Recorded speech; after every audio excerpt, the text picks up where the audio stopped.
अमेरिकी राष्ट्रपति Donald Trump का स्वागत किया गया, उसकी भी तस्वीरें, बहुत खास स्वागत, खूब वेटेज दिया गया अमेरिकी राष्ट्रपति डोनाल्ड ट्रंप को। चूंकि वो बीजिंग पहुंचे तो उन्हें रिसीव करने के लिए कोई और नहीं बल्कि चीन के उपराष्ट्रपति खूब गए थे। डायरेक्टली बोल चुका है अमेरिकन को कि तुम यूक्रेन पे हल्का हाथ रखो, मैं ईरान पे हल्का हाथ रखूंगा। There is somebody who is funding all of this. Iran का तेल ओपन मार्केट में बिक नहीं सकता क्योंकि 1979 से विभिन्न प्रकार के सैंक्शंस हैं और सैंक्शन के ऊपर सैंक्शन के ऊपर सैंक्शन है। 70% to 90% वो जो से पूछ लूं कि संकट की घड़ी में भारत का सबसे भरोसेमंद साथी, सबसे भरोसेमंद दोस्त कौन है, तो बिना सोचे समझे एक ही नाम आपकी जुबान पर आता है, रूस। जी हाँ, ये सिर्फ हमारा मानना नहीं है बल्कि ये सच्चाई है जिसे अब रूसी विदेश मंत्री सरगेई लावरोव ने दुनिया के सामने दहाड़ कर कबूल कर लिया है। डोनाल्ड ट्रंप लैंड कर गए हैं बीजिंग के अंदर और पूरे युद्ध के मूड में हैं। यहां पर चाइना के पसीने निकल रहे हैं, एक ट्रंप को देखकर नहीं, मार्को रूबियो को देखकर। क्योंकि पहली बात आपको मालूम है कि ये आदमी बैंड है चाइना में, लेकिन वो पहुंचा है ट्रंप की टीम के साथ। एंड ट्रांजैक्शनल मीटिंग होगी जो दोनों पार्टीज की अपनी अलग अलग रिक्वायरमेंट्स हैं, बिजनेस नीड्स हैं, उसको देखते हुए वो डील्स होंगी, कंसेशन। से एक खबर आती है कि भैया India just push back an LNG tanker, और हमारे देश के अंदर सारे लोग रॉयटर्स को फेस वैल्यू पे ले लेते हैं। ये वही रॉयटर्स है जो पिछले 3 महीने से पाकिस्तान के JF-17 ब्लंडर थंडर चंडर बेच रहा है लेफ्ट राइट एंड सेंटर। कोई फैक्ट चेक नहीं, कोई कुछ नहीं, जब हमको सबको पता है सारा कुछ फेक था। जय हिंद दोस्तों, अभी अमेरिका के राष्ट्रपति डोनाल्ड ट्रंप जो हैं वह चीन के दौरे पे गए हैं, जिसके बाद कहीं ना कहीं अंतर्राष्ट्रीय स्तर पे ये बात बहुत बढ़ चढ़ के बताई जा रही है कि चीन और अमेरिका के बीच में बहुत बड़ा एक ऐसा एक्ट, एक ऐसी ट्रीटी साइन होने वाली है जो इंडिया के लिए काफ़ी नुकसानदायक है, क्योंकि चाइना इंडिया के अगेंस्ट और पाकिस्तान के फेवर में बहुत बड़े काम करने वाला है। तो जैसे ये न्यूज़ सामने आ रही थी तो उसी बीच में रूस के राष्ट्रपति पुतिन के द्वारा भारत के लिए उनके विदेश मंत्री के द्वारा डायरेक्ट अनाउंसमेंट कर दिया जाता है कि हम इंडिया के साथ अपने ट्रेड्स को काफ़ी बढ़ा देंगे और इंडिया को जब भी मुसीबत पड़ेगी तो जिस तरीके से सोवियत यूनियन साथ देता आ रहा था उसी प्रकार से साथ देता आएगा।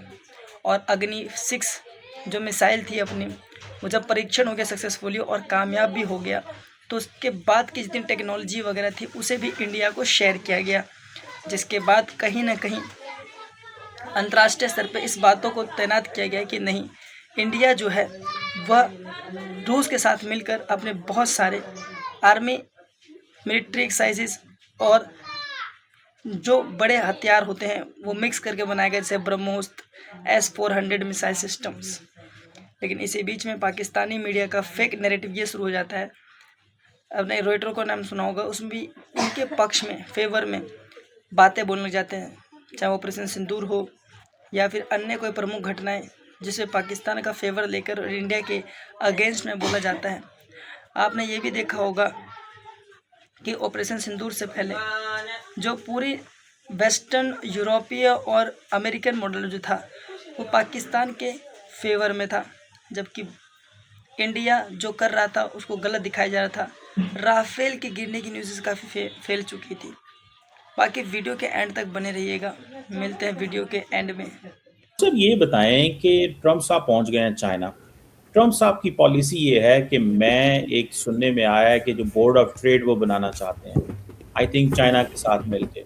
और दूसरा, आप इस विजिट को कैसे देखते हैं ओवरऑल? तीसरा, मुझे एक ये चीज़ समझाएं कि ट्रंप ने ये कहा है कि I am not going to manage China through allies and friends and partners, मैं डायरेक्ट डील करूंगा इसको।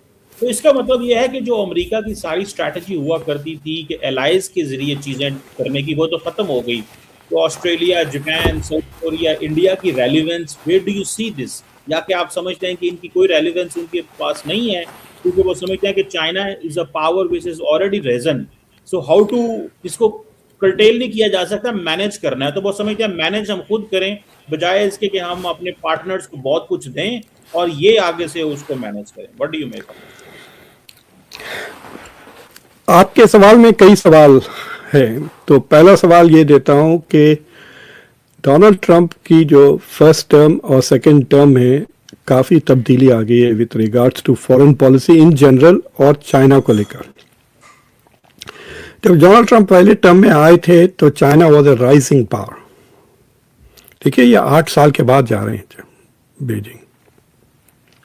आपको याद है मैंने आपको किस्सा सुनाया था कि मैं बाय रोड गया हांगकांग से शेंगेन और रास्ते में सोच रहा था कि मैं वहाँ पहुंचकर एक शो करूंगा और इस शो का डोनाल्ड ट्रंप लैंड कर गए हैं बीजिंग के अंदर और पूरे युद्ध के मूड में हैं।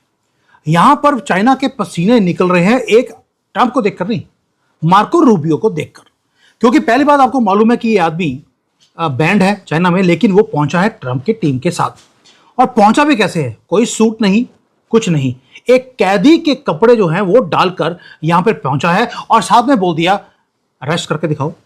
ये वाला हालत है डोनाल्ड ट्रंप की।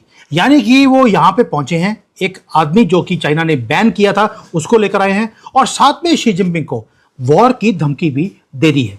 अब ये क्यों बोल रहा हूं, ये सारा मुद्दा आपके साथ रखूंगा और क्या कुछ हो रहा है यहां पर, पसीने क्यों छूट रहे हैं चाइना के।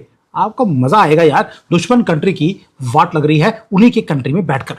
अब आपको मालूम है अमेरिका का एयरफोर्स 1 वो आता है यहां पर एक दुश्मन कंट्री के अंदर जिसका नाम है चाइना। लेकिन इस बार जो उसकी वाइफ है मिलानिया ट्रंप वो साथ में नहीं आती है। लेकिन जो डोनाल्ड ट्रंप है वो यहां पहुंचते हैं बीजिंग के अंदर। एक तो आदमी हो गया मार्को रूबियो को लेकर और शी जिनपिंग के फ्रंट डोर के ऊपर उस बंदे को खड़ा कर दिया कैदी के कपड़े डालकर।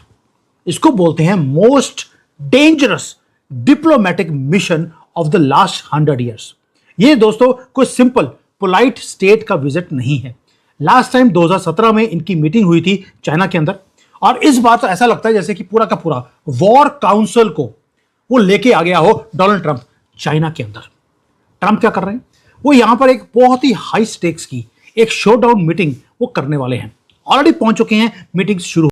अब तक तो ये समझ में क्लियर कट हो चुका है कि अमेरिका कोई बड़े एक्टिविटीज़ करे, चाहे वो पाकिस्तान का पक्ष ले ले, चीन के साथ जाके एग्रीमेंट पे साइन करवा ले या फिर वेस्टर्न यूरोप का हाथ छोड़ दे, लेकिन ये हमेशा भारत के अगेंस्ट में ही खड़ा रहा है।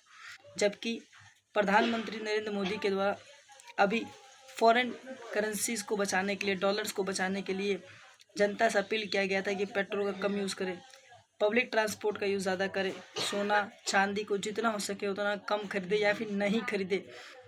तो देश के लोग एकजुट हुए, लेकिन वही जो बाकी लोग थे जो इसके अगेंस्ट में थे उसको लेकर काफ़ी विवाद उठ खड़ा हुआ है।